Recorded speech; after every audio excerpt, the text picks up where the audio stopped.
Buenas tardes a todos los participantes.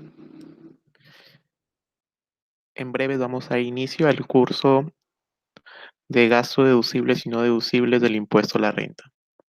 Quisiera por favor que me confirmen si el audio se escucha bien y de esa manera poder empezar en breves instantes.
Faltan pocos minutos para poder iniciar el curso de gastos deducibles del impuesto a la renta.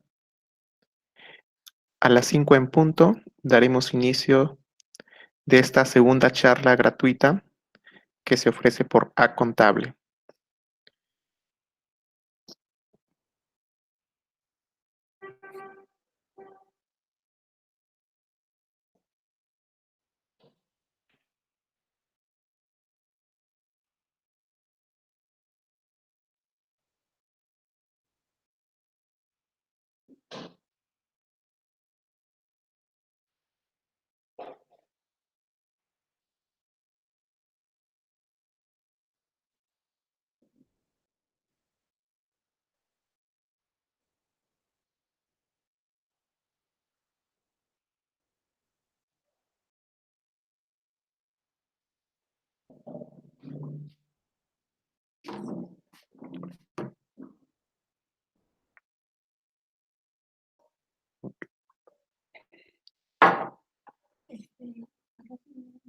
Ujú, sí.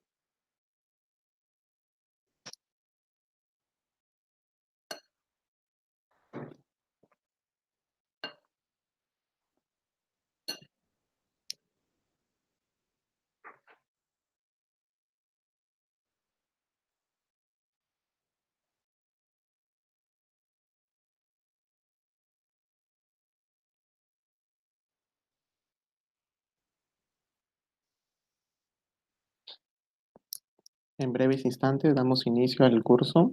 Estamos esperando que se conecten todos los demás compañeros y de esa forma poder iniciar en la hora programada. El día de hoy, gastos deducibles y no deducibles del impuesto a la renta.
Muy bien, faltan apenas 2 minutos para poder dar inicio a lo que es gasto deducibles y no deducibles del impuesto a la renta.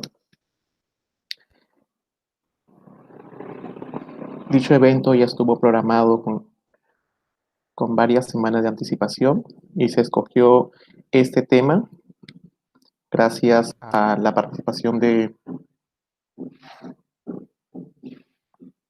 todos los profesionales que se realizó a través de una encuesta.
Muy bien, creo que vamos a dar inicio al curso de gastos deducibles y no deducibles del impuesto a la renta.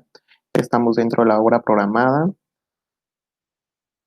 Le damos la bienvenida a todos los que nos están viendo, que se han tomado parte de su fin de semana en poder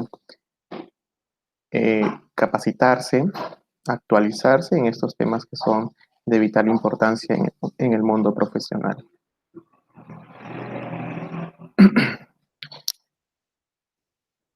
Bien, nuestro tema del día de hoy es gastos deducibles y no deducibles del impuesto a la renta. Un tema bastante importante que debemos de tomar en cuenta al momento de determinar el impuesto a la renta en la declaración jurada anual de cada ejercicio tributario cerrado.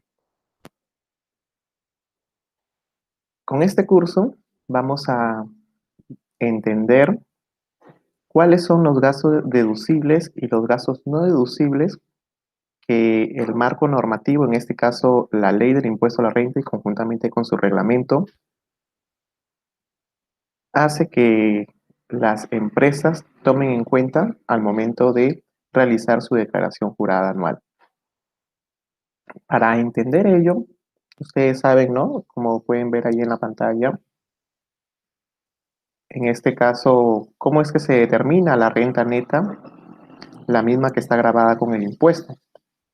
Sabemos así de manera muy práctica, que es todo nuestro ingreso bruto, menos los descuentos, devoluciones, obtenemos el ingreso neto, luego le disminuimos el costo computable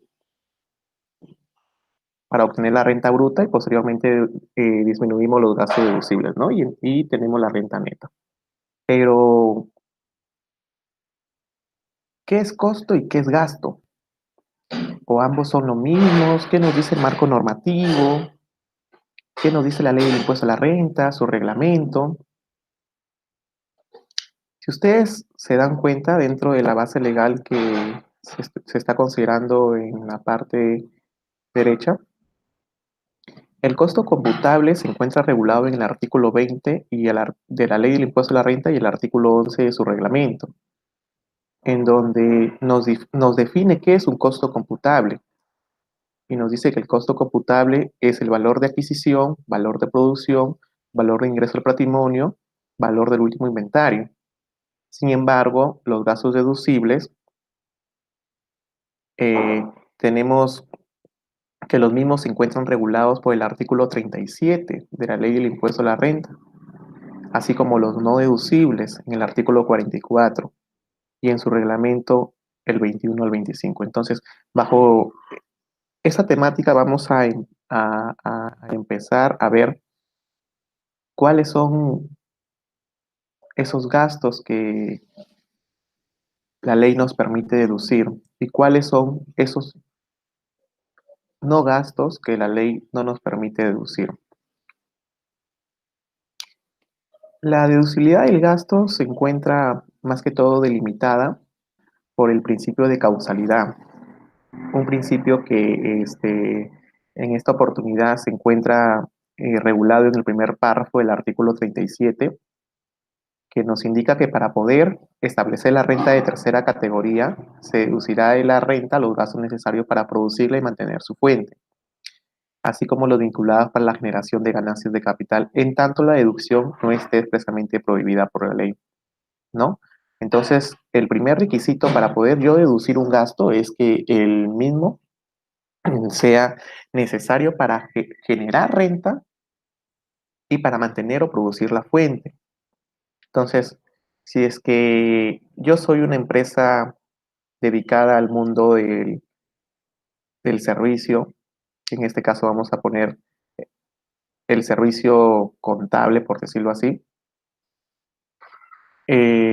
un gasto que quiera hacerse pasar dentro de la determinación del impuesto a la renta, por ejemplo, la compra de, de una sala comedor. ¿Será deducible ese gasto? Obviamente que no, ¿verdad? Porque no tiene ninguna vinculación para poder generar la renta o mantener o producir la misma. Entonces, es importante y vital tener en cuenta que al momento de la determinación del impuesto a la renta vamos nosotros a analizar cada gasto y eso debería hacerse en el momento en que los profesionales registran sus operaciones. Desde allí ya tienen que ir identificando qué gasto va a ser deducible y qué gasto no va a ser deducible en función al principio de causalidad, ¿no? Lo que estamos explicando. Los otros criterios para la deducción de los gastos, nosotros ya lo sabemos, lo conocemos, que es en este caso la fehaciencia, el devengado y lo que estábamos hablando, ¿no? La causalidad, que sea necesario para la generación de ingresos, que sean proporcionales, que sean razonables, que sean generales. Obviamente que el primer criterio de fehaciencia es importante, tener que acreditar que las operaciones comerciales sean fehacientes, que se cumpla con ese principio, que no sean operaciones simuladas. Entonces la fehaciencia nosotros lo vamos a demostrar con la cuestión de forma y la cuestión de fondo. Tenemos que tener nuestros documentos. La operación comercial tuvo que haberse realizado. Entonces, eso es la fehaciencia. El devengado es que que se dé o se registre en el momento que ocurren los hechos. Y bueno, la causalidad, lo que hemos estado explicando, ¿no? Deben tener en cuenta estos criterios que son muy importantes al momento de la determinación del impuesto. Ya el Tribunal Fiscal, a través de una RTF, se ha pronunciado respecto a lo que es fehaciencia. O sea, no basta con acreditar que se cuenta con los comprobantes de pago, ¿no? Sino que en efecto que éstas se hayan realizado, como les mencionaba. Yo no voy a acreditar que compré 5 toneladas de arena cuando ni siquiera las he empleado en la prestación de un servicio. Entonces, es importante acreditarle, en este caso al fisco, que nuestras operaciones cumplen con ese principio, ¿no? De la fehaciencia y que el mismo que sea razonable también. Entonces, la fehaciencia más que todo va al hecho de que se tenga que acreditar que en este caso la operación que yo la voy a sustentar con comprobantes de pago u otros documentos adicionales se haya realizado. Adicionalmente, nosotros conocemos que el artículo 57 de la Ley del Impuesto a la Renta regula lo que es el principio de lo devengado, más aún con la reforma tributaria que hubo. Ya nosotros a partir de la fecha, a partir del año 2019 que se va a poner, a partir de este año, perdón, que se pone en práctica ya, en este caso, la conceptualización del devengado, es importante regirnos en este artículo, que todos los gastos que se imputan en el ejercicio agravable en que se produzcan los hechos sustanciales para su generación, o sea, que se haya generado el gasto, siempre que la obligación de pagarlos no esté sujeta a una condición suspensiva, ¿no? Eso lo nuevo que nos trae la reforma tributaria en la ley que regula el concepto del devengado, ¿no? Y que las mismas también nos son de aplicación de algunas normas internacionales que regulan ya este concepto.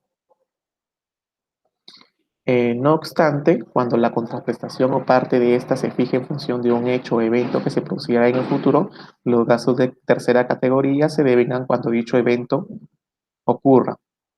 Por ejemplo, en este caso, las inmobiliarias, ¿no? Cuando venden un bien, fijan en este caso que la contraprestación se dé en un largo tiempo, en años, por decirlo así. Cada cuota que se tenga que cobrar. Entonces, ahí nosotros vamos a determinar nuestros ingresos en función cuando la contraprestación ocurra. Entonces, eso es lo que nos regula el artículo 57 en relación a lo que es el devengado. Ya el Tribunal Fiscal también se ha pronunciado en el año 2011 a través de la RTF 11362 de la Sala 1 y nos dice que la oportunidad para la deducción del gasto por servicios de revisión de estados financieros nos dice que los servicios de auditoría que se encuentran supeditados a un resultado, el gasto debe ser reconocido en el ejercicio en que el cliente tiene la posibilidad de emplearlo para fines correspondientes. Una RTF que todos conocen y que mayormente las emplean al momento de la determinación del impuesto, ¿no? Por los servicios de auditoría que tiene cada una de su compañía. Debemos de reconocer el gasto, en este caso, en efecto, reducir en el momento en que la sociedad de auditoría nos entrega el informe. Ahí recién va a ser reducible dicho gasto. Caso contrario, van a tenerlo que adicionar en la determinación del impuesto a la renta. Entonces, es importante tomar en cuenta esta RTF en relación a los servicios de auditoría. El principio de causalidad en nuestra legislación es de un carácter muy amplio, ¿no? Tanto así que nosotros debemos de aplicar criterios adicionales para que nuestros gastos tengan esa deducibilidad. Y en este caso estamos hablando, como lo expusimos en en la segunda diapositiva, hablábamos de que tienen que ser razonables, tienen que ser proporcionales, tienen que ser generales nuestros gastos.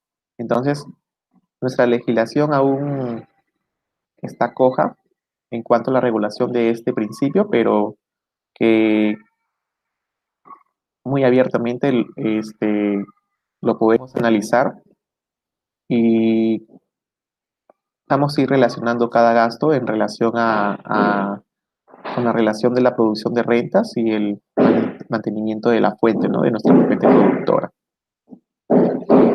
Entonces, lo causal siempre tiene que analizarse, también que tenga vinculación con que ese gasto sea razonable, que ese gasto sea proporcional, en efecto, para que sea deducible. Estimados participantes, es importante de que vayan tomando apuntes con la finalidad de que al final de la exposición de este tema puedan realizar sus consultas.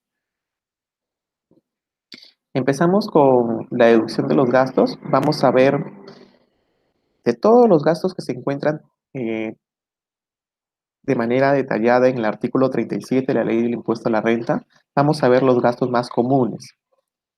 Entonces, empezamos con el primer gasto por intereses. Nos dicen que los intereses de deudas y los gastos originados por la constitución, renovación o cancelación de las mismas, siempre que hayan sido contraídas para adquirir bienes o servicios vinculados con la obtención o producción de rentas grabadas en el país para mantener o producir su fuente productora. Nos indican que los gastos serán deducibles siempre y cuando provengan por endeudamiento y que dicho endeudamiento no exceda del resultado de aplicar el coeficiente de 3 sobre el patrimonio. O sea, nos quiere decir que el gasto deducible por intereses no puede exceder 3 veces el patrimonio a cada ejercicio cerrado por el ejercicio precedente. Y los intereses que se obtengan por el exceso de dicho endeudamiento serán no deducibles. Vamos a ver un caso en específico. Nuestro patrimonio es 50.000. Nuestro límite máximo nos dice que son 3 veces el patrimonio. Entonces sería 150.000. Y tenemos un préstamo de una vinculada con importe total de 175.000. Entonces, como nos dice que el interés máximo deducible será de aplicar el coeficiente, o sea, una división entre 3 veces el patrimonio, que serían 150.000, sobre el préstamo por endeudamiento, que en este caso estamos hablando de un préstamo de una vinculada por 175.000, y obtenemos el coeficiente de 85.71%. Entonces ese es nuestro interés máximo. Sobre eso vamos a hacer el cálculo y vamos a ver en cuánto es que nos hemos excedido, ¿no? Con la finalidad de que la diferencia lo tengamos que adicionar. Entonces ahí ustedes saquen su cálculo de, de los 175.000. El límite máximo es 150, ¿no? 150.000 vamos a deducir y los 25.000 lo vamos a mandar a nuestras adiciones. Asimismo, tenemos los gastos que serán deducibles en el tema del interés, siempre y cuando que el monto de los intereses no excedan al monto de los ingresos por intereses exonerados sin afectos. Entonces, tenemos un detalle del balance de comprobación en la cuenta 67 y tenemos que Nuestros gastos financieros es por el importe de 105.000. Y nuestros ingresos financieros es en esta oportunidad 25.000 y los intereses exonerados 16.000, ¿no? Entonces, nos dice la norma muy claramente que serán deducibles los intereses en la parte que excedan el monto de los ingresos por intereses exonerados e inafectos. Entonces, si nosotros sumamos el total de intereses de la cuenta 67 es 165.000. Luego tenemos el total de ingresos financieros es 42.000. Y el monto deducible será A menos B. Entonces, el total de gastos financieros menos nuestros ingresos exonerados será deducible solamente el importe de 89.000. Entonces, esos 89.000 es nuestro monto deducible. Y como nosotros tenemos un gasto financiero registrado de 105.000, nuestra diferencia será el monto no deducible, que sería A menos C, 16.000. Luego se encuentra regulado en el artículo 37, inciso A de la Ley del Impuesto a la Renta.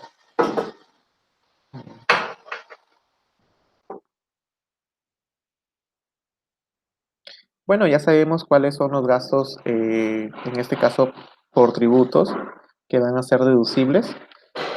Conocemos ya lo que es la teoría tripartita, que nuestros tributos se dividen en impuestos, contribuciones y tasas, ¿no? Y la deducción de estos gastos es en automático.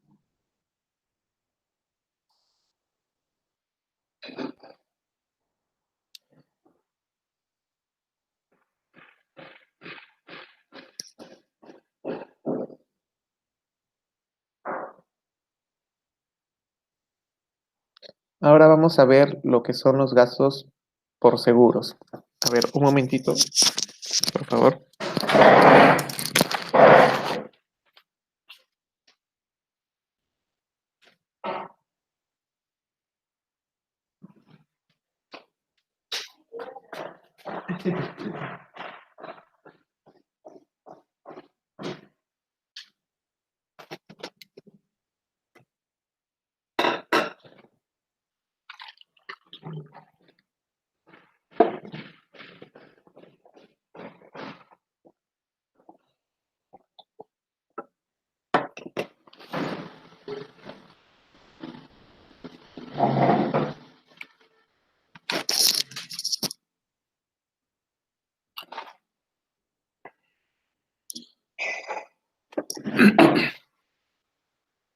Bien, vamos a continuar con el otro gasto, que es el gasto de seguro, ¿no?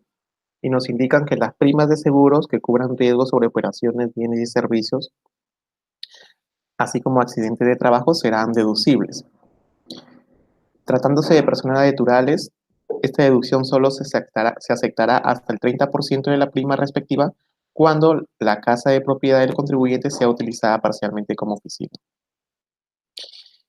Y es importante el tema de la deducción del gasto por seguros, porque solamente podrán ser considerados como gastos la parte correspondiente que cubra la cobertura del periodo comprendido entre la vigencia del contrato hasta el 31 de diciembre, que es el ejercicio cerrado, ¿no? Y mayormente lo que hacen las compañías, contratan un seguro, he podido observar, y si el contrato es en este caso, por 12 meses, lo dividen de forma proporcional para que puedan devengar cada mes su cobertura, ¿no? Y eso es lo que registran contablemente. No sé si hasta allí hay alguna duda o consulta respecto a estos gastos que estamos viendo, gastos por intereses, gastos por seguro, y lo que habríamos visto inicialmente al inicio de la exposición. Damos 5 minutos para poder ver qué dudas o consultas hay. Vamos a ver si hay alguna consulta. Vamos a entrar al...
Bien, seguimos con el curso.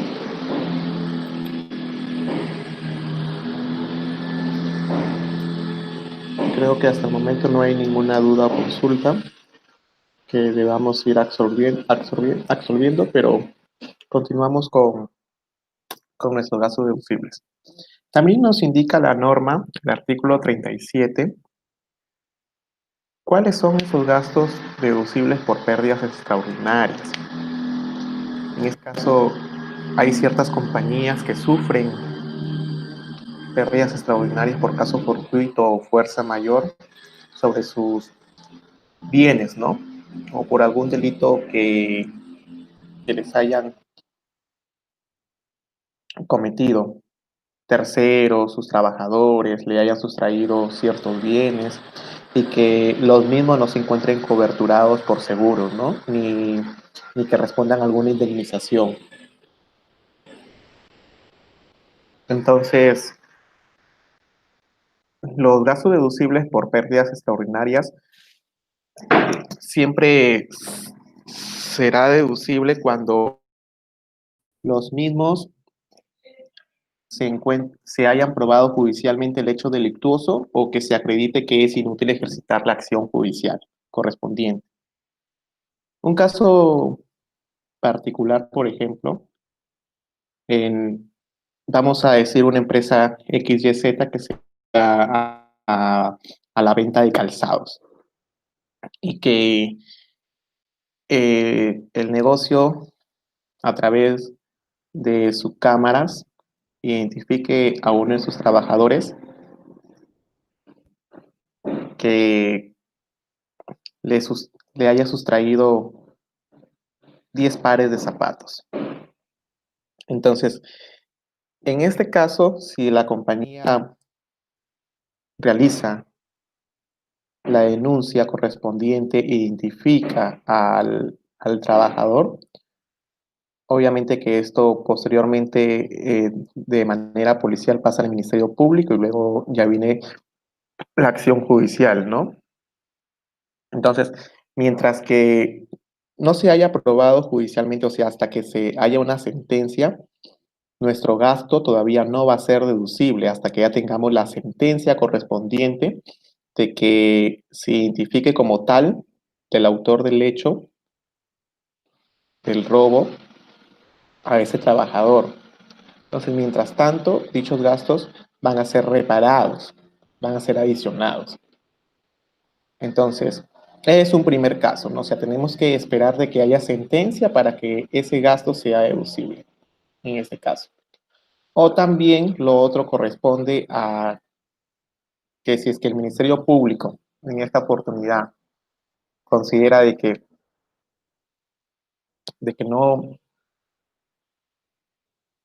no prosigue realizar una acusación correspondiente y el caso lo archiva, allí cuando ya sale la resolución del Ministerio Público por el archivamiento del caso, es allí en ese momento cuando el gasto va a ser deducible. Entonces, es importante que cualquier acción que emana la pérdida de algunos bienes en sus compañías se procede a hacer la denuncia correspondiente, ¿no? Tal y como lo dice la norma, por caso fortuito o fuerza mayor. Aquí no entra el tema de faltantes por inventarios, tener mucho cuidado, ¿no? Faltantes, sobrantes, no. Acá, siempre y cuando nosotros tengamos la certeza de que el mismo haya ocurrido, ¿no? También otro por fuerza mayor, por ejemplo, un incendio, ¿no? Perdón, por un caso fortuito o un incendio, también, pues, ¿no? Entonces, tener en cuenta este gasto que es importante al momento de la determinación del impuesto, ¿no?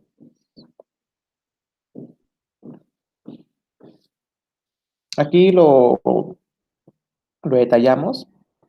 Por ejemplo, tenemos los hechos, que tenemos el caso fortuito, fuerza mayor y los delitos cometidos en perjuicio, en este caso, del contribuyente, que no son asegurados ni indemnizados, ¿no? Que se pruebe el hecho delictuoso judicialmente o que se acredite que es inútil ejercer la vía judicial. Acá tenemos el Código Civil señala en el artículo 1315 que caso fortuito o fuerza mayor es la causa no imputable consistente en un evento extraordinario, imprevisible e irresistible, que impide la ejecución de la obligación o determina su cumplimiento. Entonces, el fisco ha señalado que todo evento extraordinario, imprevisible, irresistible y no imputable soporta tal a efectuarse que que el mismo califica como en este caso como una pérdida extraordinaria, ¿no? Ya el Tribunal Fiscal también ya se ha pronunciado respecto a ello y en su resolución la 06972 de la Sala 4 del año 2004 ha mencionado lo siguiente. De lo expuesto puede inferirse que en caso fortuito fuerza mayor consistirá en un evento inusual, fuera de lo común e independiente de la voluntad del deudor, es decir, proveniente de la naturaleza de terceros, naturales o terceros, ¿no? Que resulta ajeno a su control, manejo, no existiendo motivos atendibles de que ésta vaya a suceder y que se imposibilite el cumplimiento de la obligación por parte del deudor. No obstante, configura una ausencia de culpa. En tal sentido, la pérdida de mercadería sufrida por la recurrente, que en este caso se habrían perdido en base de gaseosas, cervezas y sus contenidos, como producto de su caída precipitada del almacén, no constituye un caso fortuito, toda vez que tal situación resultaba previsible por el recurrente, dado lo inapropiado del local donde se encontraba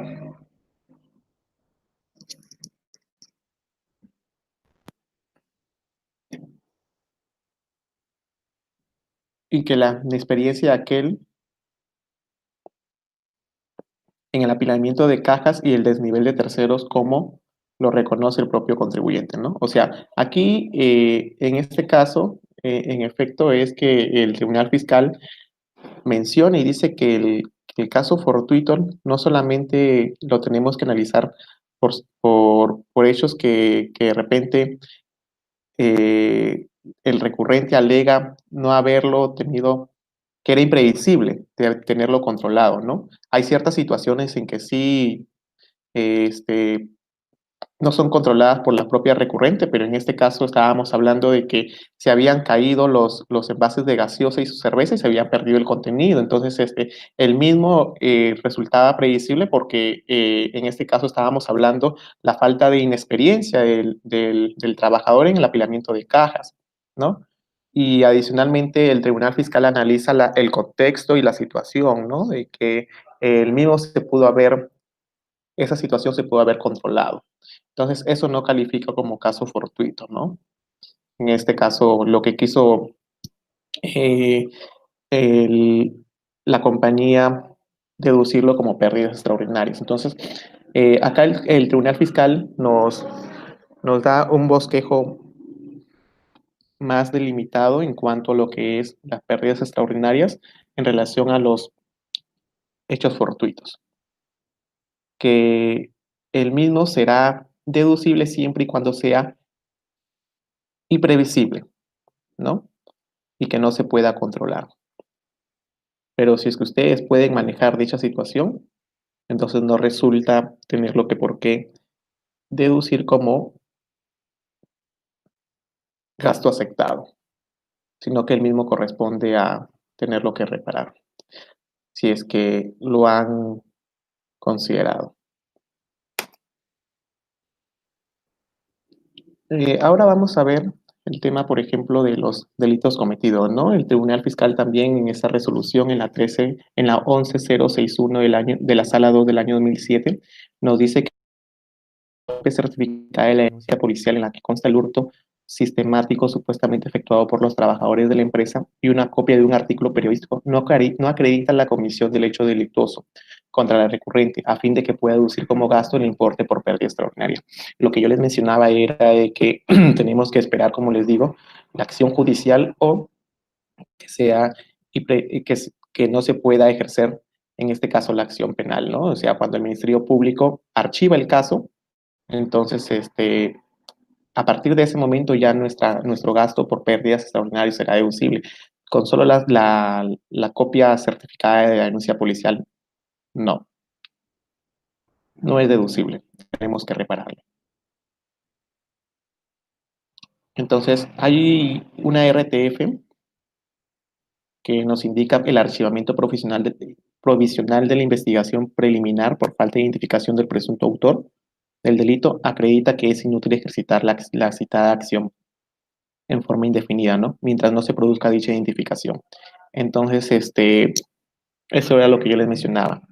Cuando era en este caso deducible los gastos por pérdidas extraordinarios, ¿no?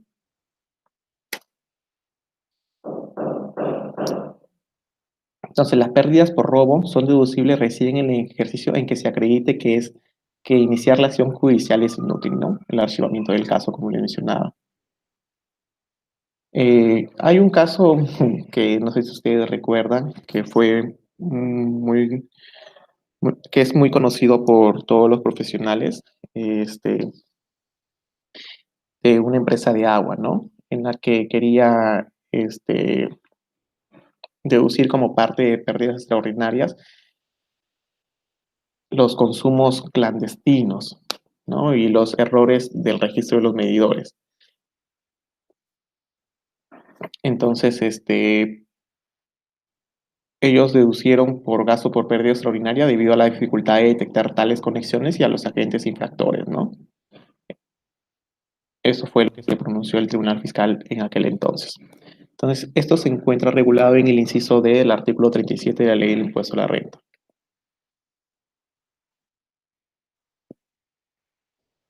Ahora tenemos la deducción de gastos por mermas y desmedros, ¿no? Nosotros ya sabemos qué es merma, la pérdida física en el volumen, peso, cantidad de las existencias, y el desmedro es la pérdida de orden cualitativo y recuperable. Cuando nosotros deducimos la merma a través de un informe técnico emitido por un profesional independiente, competente y colegiado, que cumpla esas tres condiciones, que no solamente sea un profesional independiente, porque se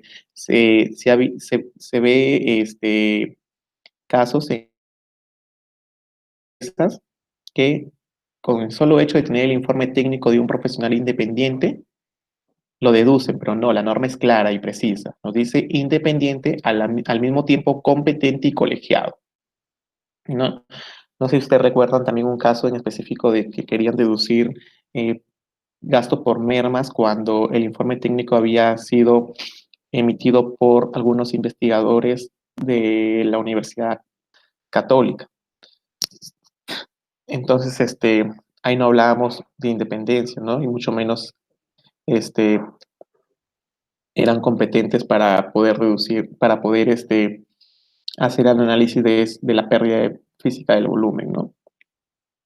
Y el desmedro se sustenta con la destrucción de existencias ante un notario, ¿no? O juez, siempre que se comunique a la SUNAT, como sabemos, al sexto día hábil, ¿no?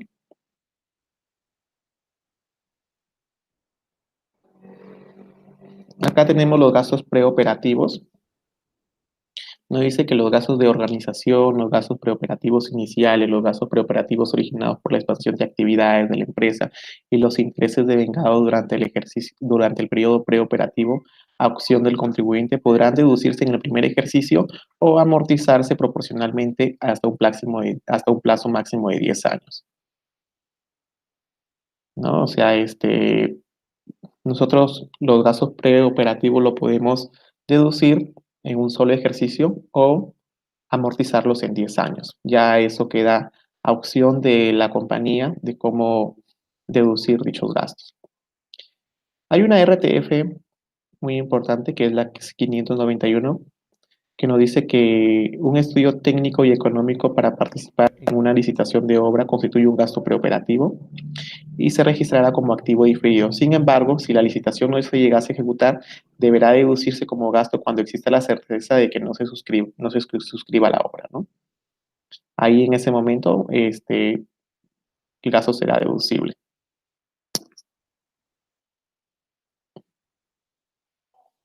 Bien, antes de pasar a gastos, deducción de gastos por deudas incobrables, vamos nuevamente a tomar el 5 minutos para ver sus dudas o consultas.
Muy bien, seguimos con el curso. Me comentan por interno de que hay ciertas consultas, me las están derivando para posteriormente absolverlas. Bueno, aquí no me aparece, pero vamos a jugar, ¿no? Ahora tenemos las deudas incobrables. Nos dice que los castigos incobrables y las provisiones equitativas por el mismo concepto serán deducibles siempre que se determinen las cuentas a las que corresponden, ¿no? O sea, en la otra diapositiva vamos a ver en detalle los requisitos que tenemos que cumplir para que las deudas sean deducibles. Pero hay que entender que no es una deuda incobrable. Para tal efecto, la ley señala las deudas contraídas por partes vinculadas no es una deuda incobrable, porque muchas veces se ha visto casos en que las compañías se prestan entre vinculadas y al final lo que quieren hacer es deducir dicho préstamo como una deuda incobrable, ¿no? Para tal efecto, la ley eso no es una deuda incobrable. Las deudas también que respondan a fianzas por empresas del sistema financiero tampoco son deudas incobrables porque hay como una especie de una garantía, ¿no? Y las deudas que hayan sido objeto de renovación o prórroga expresa tampoco son catalogadas como deudas incobrables y por lo tanto tampoco podría deducirse para tal efecto la determinación del impuesto a la renta. ¿Cuáles son las consideraciones para nosotros poder provisionar las deudas por cobranza dudosa? Primero, que el carácter de la deuda incobrable, que tenga un carácter incobrable al momento de la provisión. Segundo, que se encuentre vencida.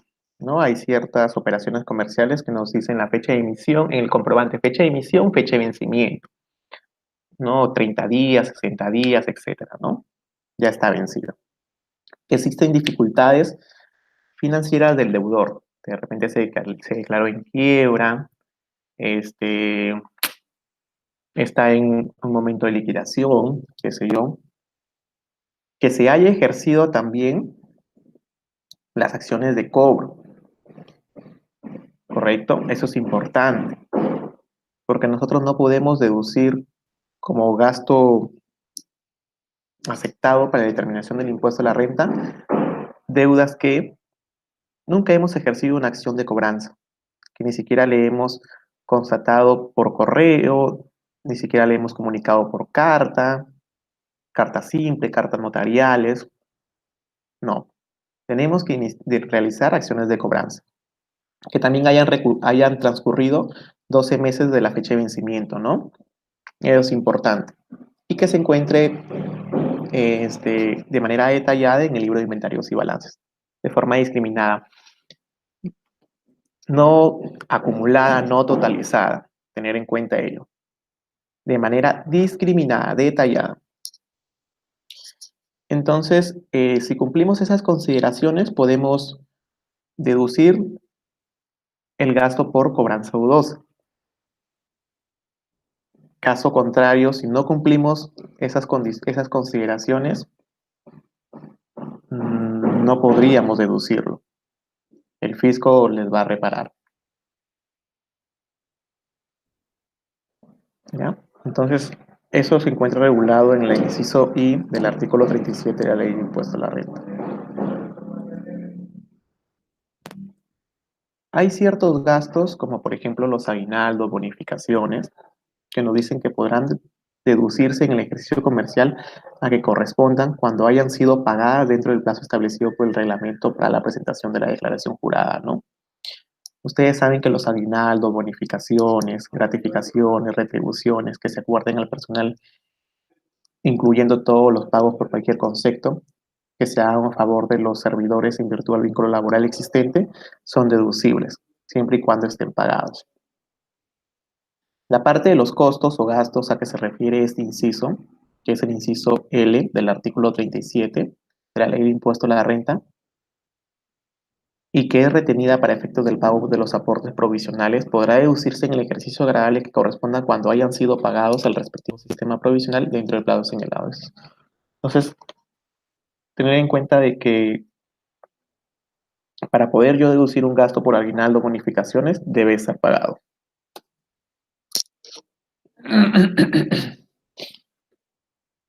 Hay ciertos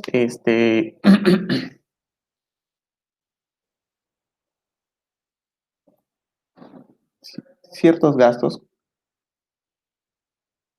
bonificaciones, de que en este caso, que se les da a los trabajadores, deben cumplir el criterio de generalidad, ¿no? Ya SUNAT lo ha dicho a través del informe 53 del año 2012.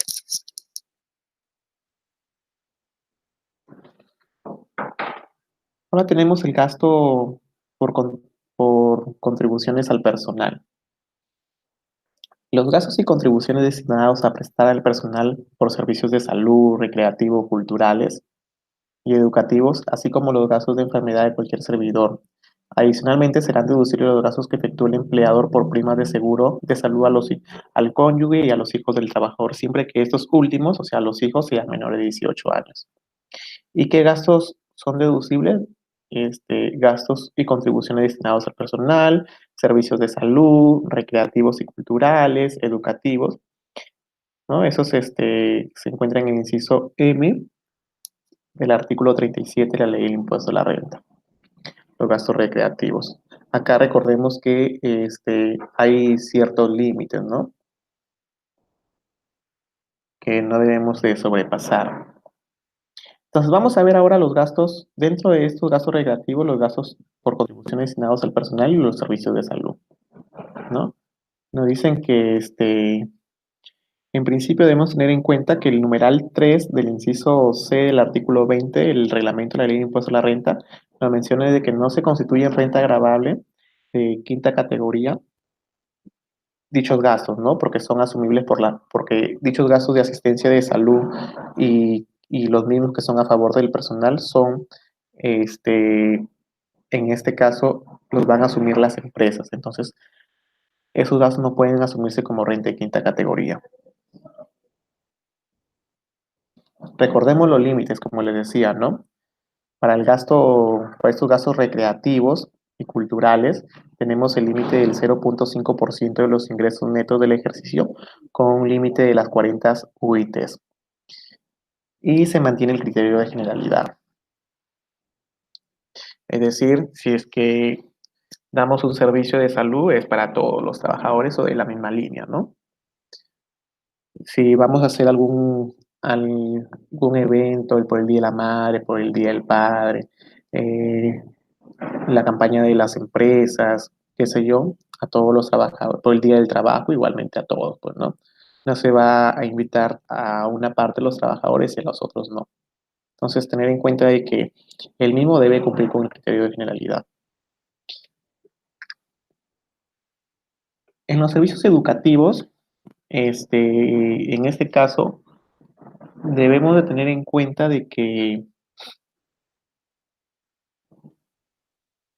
hay ciertas compañías de que destinan ciertos fondos a sus trabajadores con el fin de incrementar sus competencias laborales, es decir, les dan una formación, los inscriben a cursos, les ofrecen maestrías, en algunos casos se ha visto que hasta una carrera universitaria les dan a los trabajadores.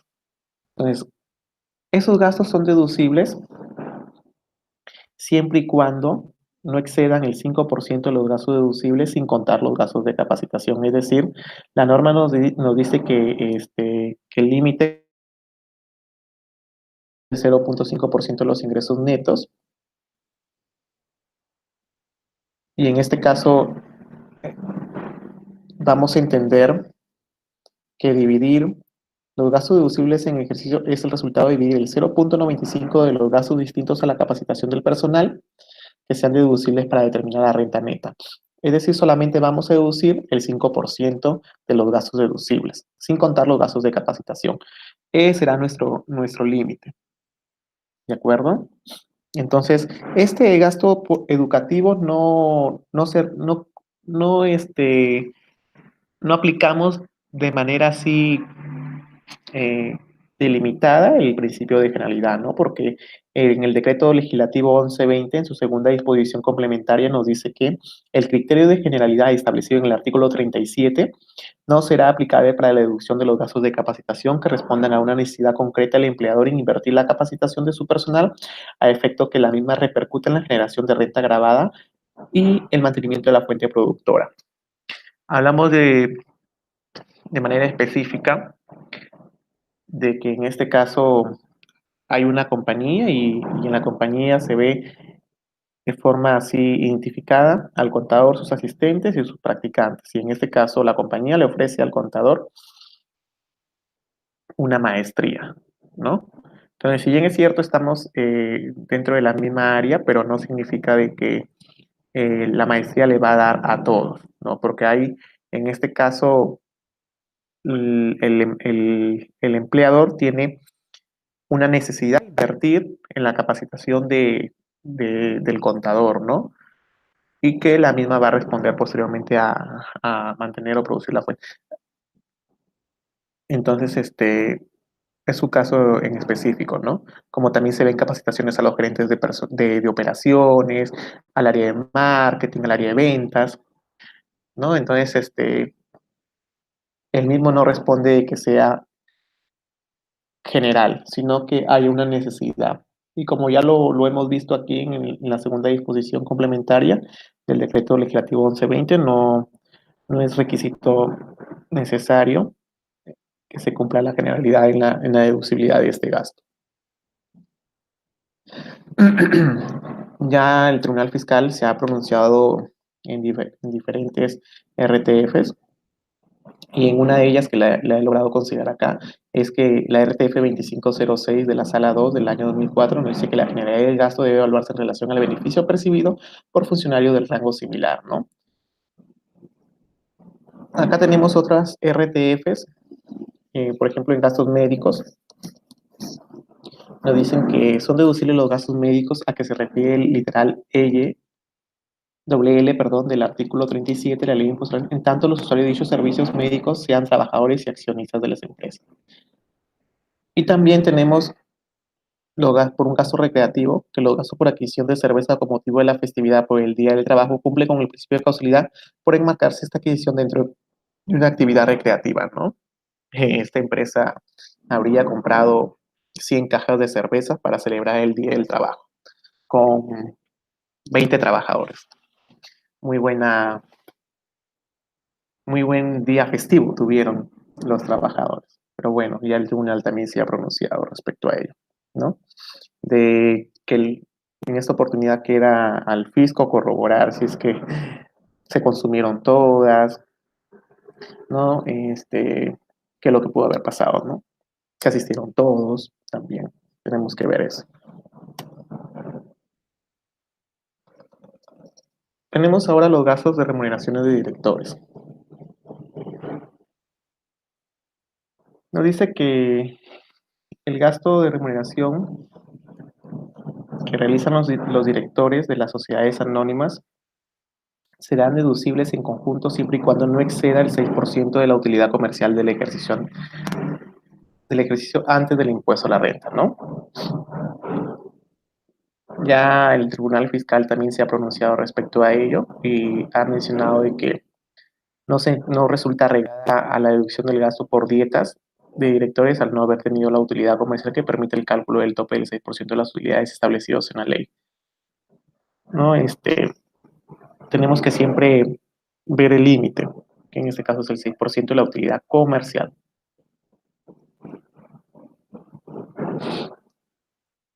Vamos a ver ahora la deducción de gastos por remuneraciones, remuneración de valor de mercado. El mismo que se encuentra establecido en el inciso N y Ñ del artículo 37 de la Ley de Impuestos a la Renta.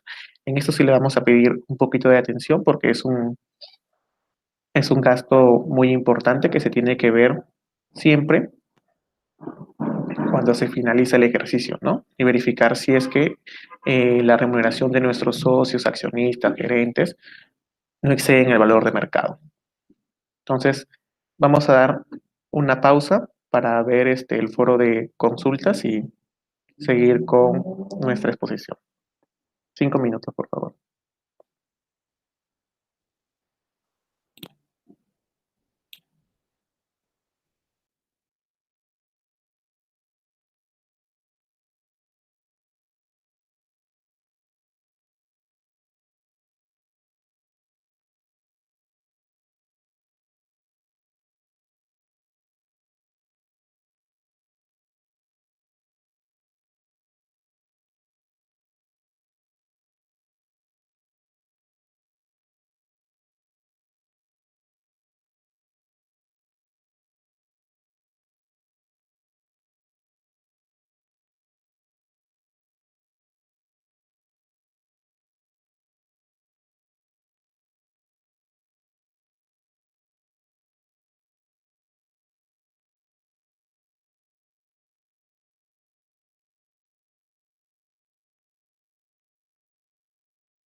Muy bien, retomamos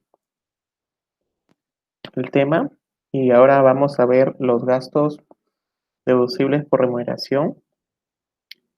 Y habíamos dicho de que siempre y cuando no excedan el valor de mercado, ¿no? Inciso N y N del artículo 37. ¿Qué nos dice el inciso N? Las remuneraciones que por todo concepto respondan al titular de una empresa individual de responsabilidad limitada, accionistas, participacionistas y en general los socios o asociados de personas jurídicas, en tanto se pruebe que trabajan en el negocio y que la remuneración no excede el valor de mercado, serán deducibles, ¿no? Que también el inciso ñ nos menciona que las remuneraciones del cónyuge, concubino o pariente hasta el cuarto grado de consanguinidad y segundo de afinidad del propietario de la empresa, titular de la empresa individual de responsabilidad limitada, accionistas, participacionistas, socios o asociados de personas jurídicas, en tanto se pruebe que trabajan en el negocio y que la remuneración no excede el valor de mercado. Entonces, ¿cuál es la condición en sí de estos gastos? Que dichas remuneraciones, si exceden el valor de mercado, la diferencia va a ser obviamente adicionada, ¿no? Y será considerada como dividendo a cargo del propietario, titular, accionista, participacionista, socio, asociado. Entonces, es importante de que nosotros, al momento de la determinación del impuesto o al cierre del ejercicio que estamos viendo, verificar si que la remuneración de sus eh, accionistas, gerentes, socios, participacionistas exceden o no el valor de mercado. Y esa diferencia van a tributar renta de segunda categoría. Entonces, hay 5 reglas que nos dice el artículo 19A del reglamento del impuesto a la renta. La primera es que vamos a tomar como, en este caso, trabajador referente al mejor remunerado con funciones similares. Entonces, como ustedes ven en la diapositiva, el inciso B del artículo 19 nos da la primera regla para poder verificar si es que el mismo no excede el valor de mercado. Vamos a hacerlo con el trabajador mejor remunerado con funciones similares. La segunda regla es en este caso, con el mejor remunerado dentro de un nivel jerárquico equivalente, ¿no? También, entonces tenemos que ver quiénes son los mejores remunerados en el nivel jerárquico equivalente y poderlos tomar como trabajadores referentes. Lo tercero, la tercera regla nos dice que se considera como gasto, pues no aceptable, el doble de la remuneración del mejor remunerado en el nivel jerárquico inferior, de inmediato inferior. Entonces, esa es la tercera regla que tomamos al momento de determinar si es que la remuneración del socio participacionista no excede el valor de mercado. La cuarta regla es tomar como trabajador referente al trabajador menor remunerado en nivel jerárquico inmediato superior. Y la última regla que podemos emplear es si en este caso el tope de las 95 OITs o la remuneración del mejor remunerado por 1.5 y se toma el mayor. Sería el límite aceptable para el tema de la remuneración de los socios participacionistas. En este caso debemos de tener en cuenta que las reglas establecidas tenemos que verlas, eh, no son excluyentes, o sea, tenemos que ir viendo si no cumplimos en la primera, en la de acá, vamos a la segunda. Si no cumplimos en la segunda, vamos a la tercera. Si no cumplimos en la tercera, vamos a la cuarta.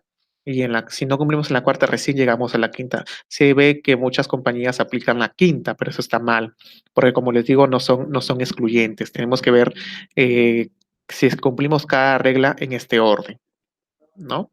Y recién ver si es que excedemos y la diferencia pagar renta de segunda categoría y adicionarlo en la determinación del impuesto a la renta. Tenemos también que los gastos de segunda, cuarta y quinta son gastos deducibles, ¿no? Siempre y cuando se hayan pagado. dentro del plazo establecido por el reglamento para la presentación de la declaración jurada. El Tribunal Fiscal había mencionado con respecto a la participación de sus utilidades que en este caso en específico no cumplió con el inciso B, pues, ¿no? Del artículo 37, para que sea deducible el gasto de la participación de los trabajadores que hayan sido pagados, pues, ¿no? Entonces, por lo tanto, se confirmó el reparo. Entonces, debemos de tener en cuenta que los gastos que para supersector constituyan renta de segunda, cuarta o quinta tienen que estar pagados para que sean deducibles.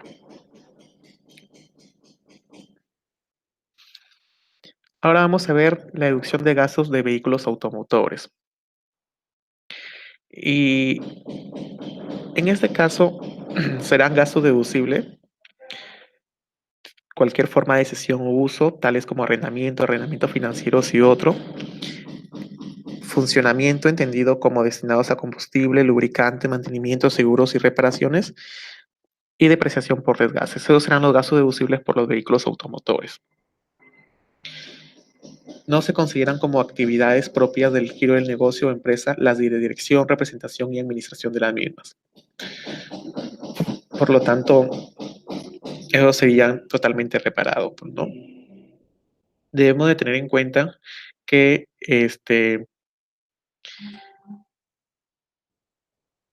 la utilización de estos vehículos tienen que estar en la categoría A2, A3 y A4 para que sean gastos aceptados. Y que en este caso el MEF publica una tabla, ¿no?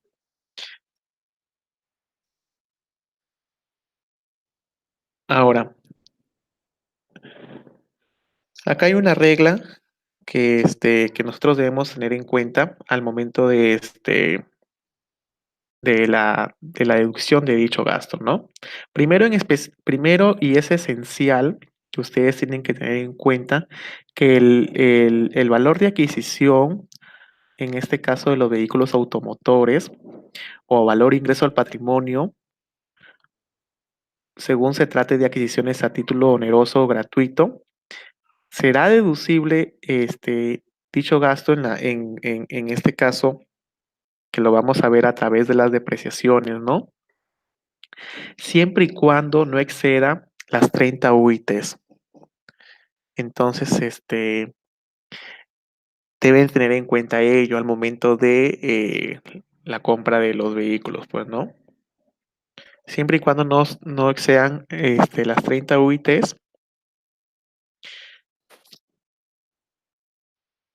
serán aceptados como gastos. Entonces, la UIT que se va a tomar en este caso es la del ejercicio grabable al anterior, y hay una aplicación de una tabla, ¿no? De los vehículos aceptados. Nos dicen que los ingresos netos anuales devengados en el ejercicio grabable anterior, con exclusión de los ingresos netos provenientes de la enajenación de bienes del activo fijo y la realización de operaciones que no sean habitualmente realizadas en el cumplimiento del giro del negocio, es otra condición. En ningún caso la deducción por gastos, cualquiera forma sucesión de uso o funcionamiento de los vehículos automotores de la categoría A2, A3, A4, B1, B1.3, B1.4, asignados a actividades de dirección, representación y administración, podrá superar el monto que resulte mayor al aplicar el total de gastos realizados por dichos conceptos, el porcentaje que se obtenga al realizar el número de vehículos automotores de la categoría A2, B1, 3, B1, 4, según la tabla, lo indicado en el tercer y cuarto párrafo señalados en el numeral anterior, otorguen derecho a deducción con el número total de vehículos. Por ejemplo, en este caso, nosotros en la compañía tenemos 4 vehículos, 3 camionetas, un automóvil. La camioneta que está resaltada de color amarillo se dedica a la actividad de dirección y los demás se dedican a la actividad operativa. El total del gasto, o sea, ya lo hemos clasificado, tenemos gastos de mantenimiento, gasto de combustible, seguros, etcétera. Por la camioneta en dirección suma 59,000. Por la camioneta operativa suma 36,000. Por la camioneta otra operativa 67,500. Y la otra, el automóvil 32,600. Ustedes ven las categorías, son las categorías que son aceptadas, ¿no? Este, para la deducción del gasto, pero nos dice que cuando tengamos un gasto, cuando tengamos este tipo de gasto, vamos a ver cuánto es el límite permitido. Entonces, nuestros ingresos del 2017 fueron 11.500.000. Nuestra UIT del 2017 fue 4.050. Y el primer tope sería 12.600, ¿no? Que es autos permitidos. En este caso, eh, el primer tope que ustedes veían acá, de 3 hasta 3.200 UITs, el número total de vehículos permitidos es 1. Entonces, 3.200 UITs es como decir 12.960. Entonces, estamos nosotros dentro del primer tope de la tabla. Entonces, ¿cuánto es el auto permitido? 1. Ya tenemos cuántos son vehículos con derecho a deducción. Entonces, la fórmula para poder sacar los gastos totales deducibles incurridos por esta compañía, vamos a dividir el número total de vehículos afectados, que sería 1, que ya lo hemos sacado por los datos, entre el total de vehículos de las empresas, que serían 4, ¿no? Y obtenemos el 25%, que en este caso sería el máximo aceptado. Entonces, vemos los 195.000, sumamos por el 25%, nos da el máximo aceptable 48.900, que sería el máximo aceptable por los vehículos destinados a dirección, ¿no? Es 59.000 menos el máximo aceptable de 48.900, el exceso reparable es 10.200. Con un caso súper sencillo, podemos entender cómo es que se deducen los gastos por vehículos en las actividades de dirección. ¿De acuerdo? No sé si hasta ahí hay alguna duda o consulta, sino para pasar a los siguientes gastos que quedan todavía por ver. Vamos a dar 5 minutos nuevamente.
Bien, seguimos con el curso.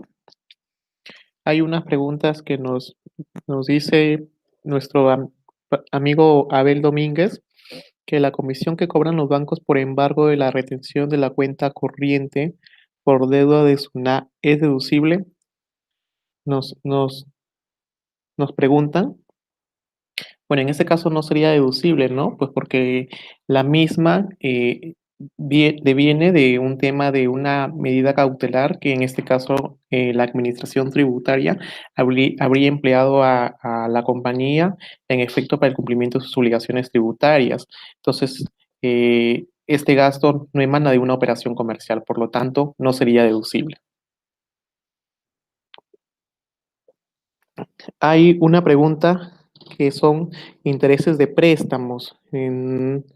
Nos, nos pasan por interno. Ya el tema de los intereses ya los habíamos tocado, ¿no? De que en este caso no debe exceder 3 veces el patrimonio.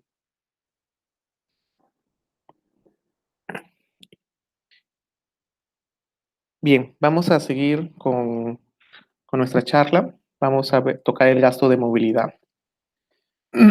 Dice, los gastos por concepto de movilidad de los trabajadores que sean necesarios para el cabal desempeño de y sus funciones y no constituyan beneficio o ventaja patrimonial directa a los mismos, serán deducibles, ¿no? Acá tenemos que tener en cuenta que en este caso los gastos por concepto de movilidad estábamos con el límite, o en este caso hay un tope, ¿no? La movilidad diaria que puede ser deducible el 4% de la RMB, ¿no? De la remuneración mínima vital. Actualmente está en 9.30. Luego será deducible y siempre y cuando conste en una planilla individual, ¿no? Por concepto de movilidad. SUNAT, en este caso, en el informe 046 del año 2008, nos dice que los gastos de movilidad contemplados en el inciso A1 del artículo 37 de la ley del impuesto en la renta son incurridos en efecto que los trabajadores pueden desplazarse de un lugar a otro con la finalidad de cumplir labores vinculadas con la actividad del empleador, sean utilizando sus propias unidades de transportes o no. Debemos de tener en cuenta que si es que en este caso el concepto de movilidad que no sea necesariamente para cumplir sus funciones, puede ser utilizado como un concepto liberal, ¿no? Y puede tomar la conceptualización de remuneración y podría él mismo estar grabado con renta de quinta categoría. Debemos de tener en cuenta que al gasto de movilidad que se refiere este inciso está específicamente que no constituya beneficio o ventaja patrimonial directa a los trabajadores, sino que los mismos estén vinculados al cabal desempeño de sus funciones. Es decir, si una empresa les da en este caso, a un trabajador para que se movilice a una comparecencia ante SUNAT, ¿no? Se está desplazando de un lugar a otro o que le da movilidad para ir a dejar ciertas mercaderías de algunos clientes solicitados, también le da movilidad para que se desplace, ¿no? Entonces a esa movilidad estamos hablando. Tener en cuenta ello. Los gastos por depreciación, ¿no? Ya sabemos que los mismos se encuentran regulados en el artículo 38 y 39 de la Ley del Impuesto a la Renta y que los gastos por concepto de depreciación será deducible siempre que se encuentren registrados en los registros contables, será aceptado tributariamente.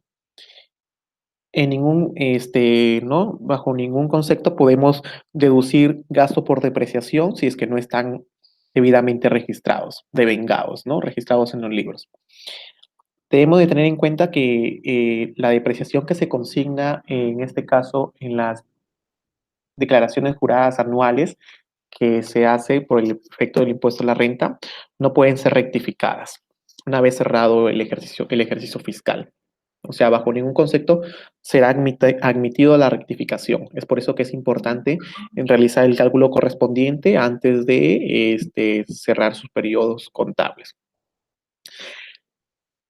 Debemos de tener en cuenta que En este caso, las depreciaciones que resulten por aplicación de los dispuestos en los ejercicios anteriores se computarán a partir del mes en que los bienes sean utilizados en la generación de rentas grabadas, ¿no?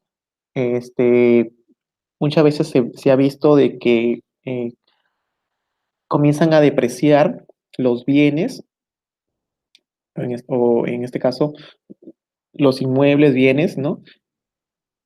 Cuando en la fecha de emisión del comprobante. No, se tiene que depreciar desde el momento en que se utiliza.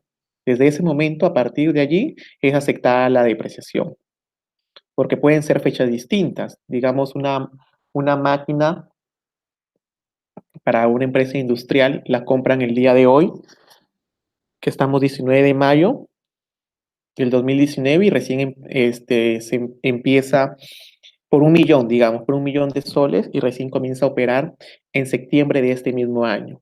Entonces, muchas veces los contadores eh, comienzan a depreciar y piensan que va a ser aceptado tributariamente desde, desde la fecha de emisión del comprobante, desde hoy día. Y no, para que sea aceptado tributariamente la depreciación, vamos solamente a tomar como gasto desde que comienza a operar la máquina. Lo demás va a ser reparado. Por efecto, nosotros por efecto NIF y NIC, registramos desde el momento en que obviamente se compra el bien, pero para efecto tributario tienen que tomar en cuenta la depreciación solamente desde el momento que se utiliza. Los deudores tributarios deberán llevar un control permanente de los bienes del activo fijo en el registro de activos fijos, ¿no? La SUNAT, mediante resolución, determina los requisitos, características, contenidos y condiciones que debe llevarse el citado registro. Están obligados a llevar el registro de activos fijos siempre y cuando tengan más de un activo, ¿correcto? Es importante. La de tabla de depreciación ya lo conocemos, ¿no? El 25% para ganado de trabajo, el 20% para vehículo de transporte, el 20% para maquinaria y equipos utilizados por actividades minera, petrolera de construcción, etcétera. Equipos de procesamiento el 25%, maquinaria y equipo adquirido a partir de 1991 el 10% y otros bienes del activo fijo el 10%. Los edificios y construcciones solo serán depreciados por el método de línea recta con el 5% anual. Bien, ya estamos por finalizar la charla. En realidad, estamos viendo los gastos deducibles, los más recurrentes, los más comunes que se ven en las compañías. No sé si hasta ahí hay alguna duda o consulta.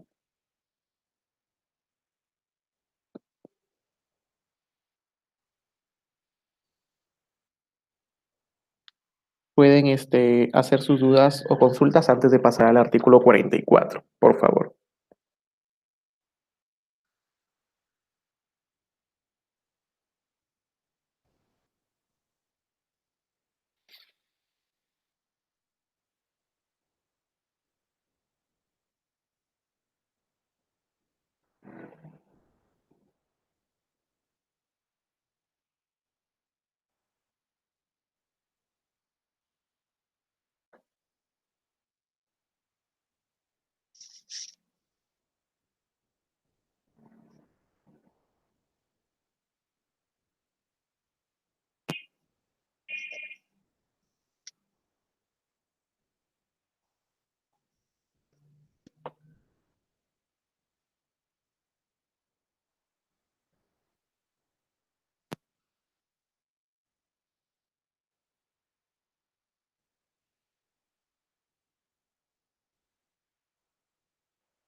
Bien, seguimos con los gastos no deducibles.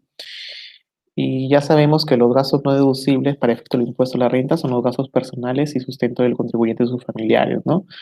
Eh, Insisto y recalco de que los gastos personales, los gastos de los gerentes, ¿no?